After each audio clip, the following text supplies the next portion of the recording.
Have you tried out gel plate printing and wondered what on earth you might be doing wrong? You're not getting perfect impressions, you're getting these odd little problems arise. Well, I'm here to tell you the top 3 mistakes that I get a lot of questions about when it comes to gel plate printing.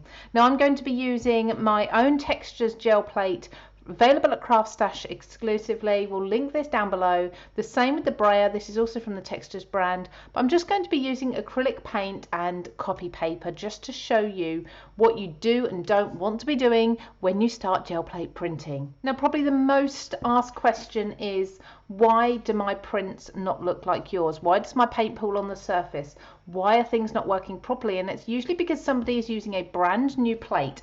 Now, I just want to show you a brand new gel plate that I've not used before. This is a circular shaped one against the one, my trusty one, that I use all the time. So look at the difference. Okay, this is clear, it's shiny, it's squeaky, it's perfectly clean. But if you put anything on this, it's going to take a little while to start being able to use this, what I'd call properly. Now, this is going to, for instance, start resisting paint as you'd expect, but you don't really get that pull from it. It's not going to hold the paint straight away. It needs to be primed. So this one, what I've done is I've used it, I've applied paint, I've brayed it, I've pulled it off, I've applied ink, I've brayed it, I've pulled it off, and I've done this time and time again using both sides. And I do not wash it, I do not wipe it with any sort of alcohol based solvent or cleaner. If I need to wipe off excess from the plate, the only thing I will use is either water and a little bit of tissue, which is a lint free tissue or lint free cloth, or I will use a wet wipe, but it will be a 100% pure water, zero alcohol type wet wipe or baby wipe. I will never put solvents on because they will ruin the surface of the plate. So as you can see here, mine is stained and dirty. This acts perfectly. It responds perfectly to all the techniques that I need to do. So there's the first tip for you. When you do get a brand new plate and you're thinking, why is it not doing what I'd expect it to be doing from watching all of those videos? Just keep going, keep applying your paint and prime it. The more you play with it, the better the result is going to get. So the next thing I often get asked is all about the paper type, because people are saying that their paper is sticking to their gel plate. Now, the most usual reason for this is that those people are allowing the paint to dry or soak into the paper rather than letting it sit on top. So let's add some paint to our gel plate. Let's brayer that in. Don't forget, of course, you want this to be quite a thin layer. You don't want to add too much paint. So I always have a piece of paper beside me that I can take my excess off onto. So once I'm happy with the spread of paint on there, I've certainly got more purple, so let's remove a little bit more of that. Now I'm going to put my paper on here.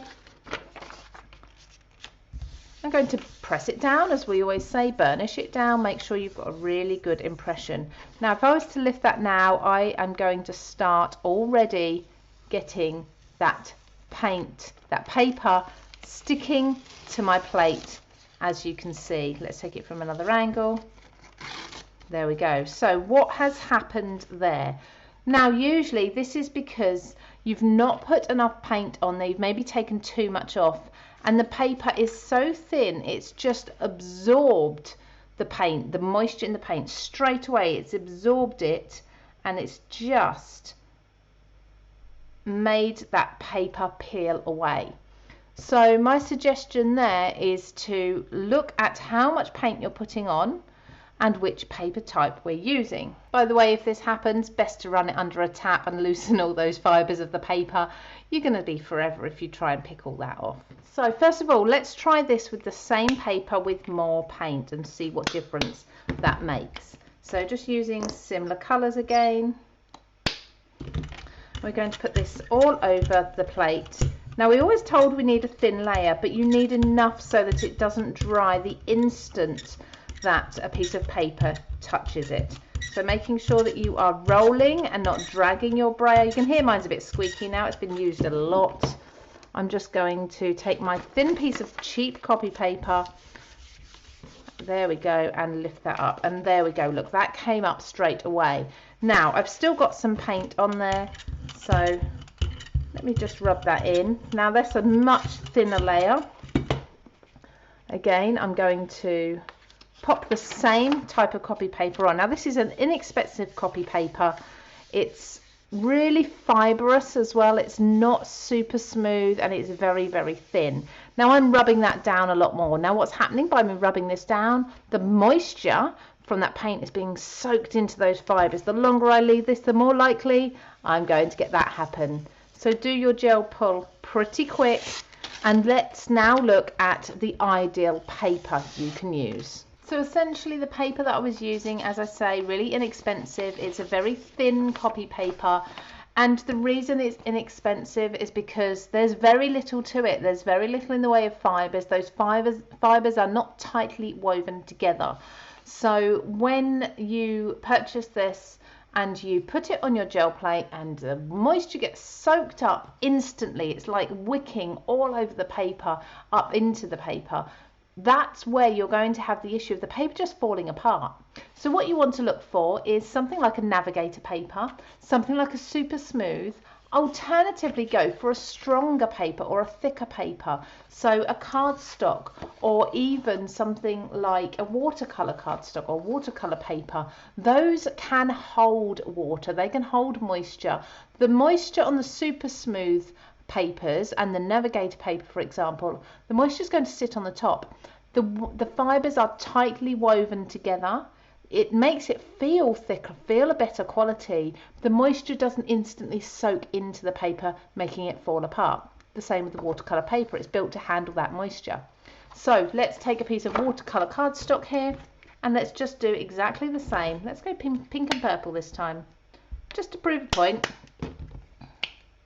We're going to use not too much paint, but enough. Now, there is no way I can tell you over a video how much paint to use. It's almost impossible. It will depend on how warm your room is at the time when you're printing. It will depend on the type of paint you're using, but you will get to know all of these things. So let's put this paper on top. Give that a good rub, not too long. I'm not spending forever on it.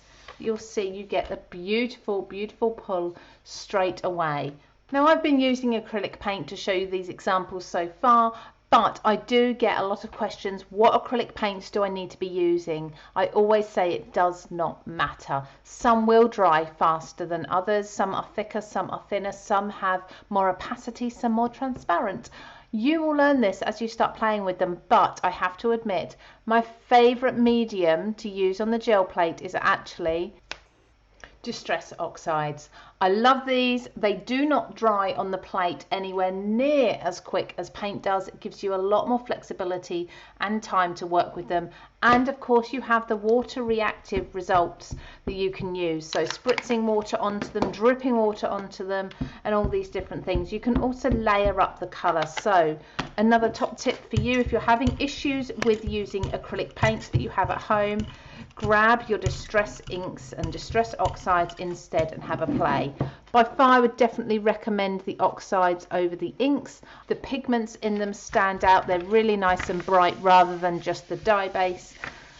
Let's just take a look at this. Absolutely stunning. I could make another pull from this. Let's do this on the other side as well. And I very, very rarely get any paper peeling from a Distress Oxide gel pull. If you like card making and papercraft tutorials like this, please do subscribe to our channel and check out this card making playlist as well.